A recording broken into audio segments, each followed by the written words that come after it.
Hey folks, I've got Dave Richie here, also known as DuBob, and this is his wife's Pontiac G8 GT. I know a lot of you are probably wondering what this car is like, so I thought we'd get Dave to give us a little overview and tell us what he likes and dislikes about this car.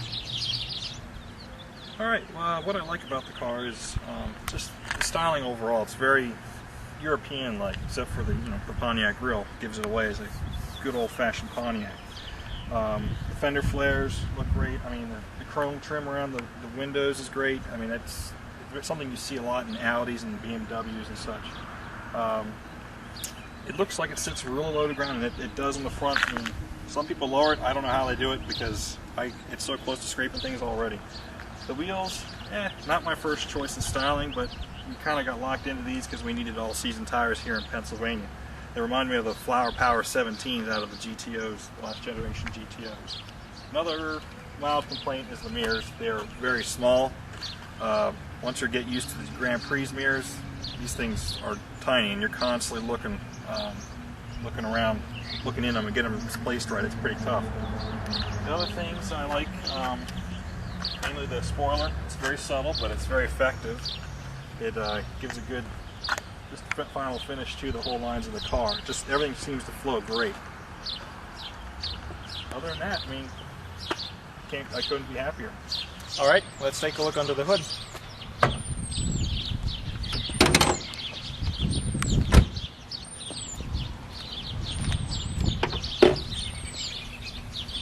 And there she is.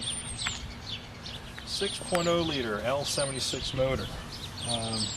It's basically like an LS2 bottom end with L92 head castings, L76 intake manifold. It's basically like an LS2 bottom end with an LS3 top on. But a little bit lower compression, wimpy cam because of the active fuel management, which is that's basically when they shut off half the cylinders to get a little bit better fuel economy.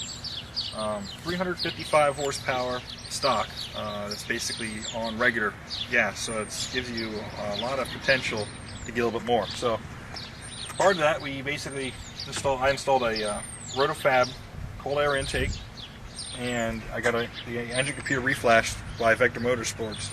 The ECM and the TCM are both reflashed. That basically picked up about 40 wheel horsepower. So, and then I put a catback exhaust on it by MagnaFlow.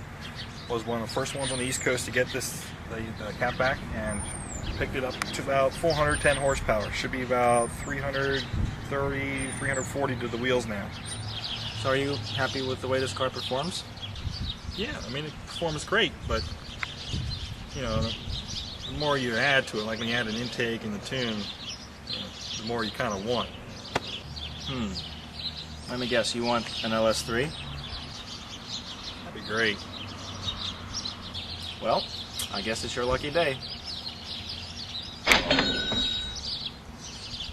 Doesn't look any different to me. Am I supposed to believe that's an LS3 now? Yep. Alright. Do you want to talk about the interior a little bit? Sure.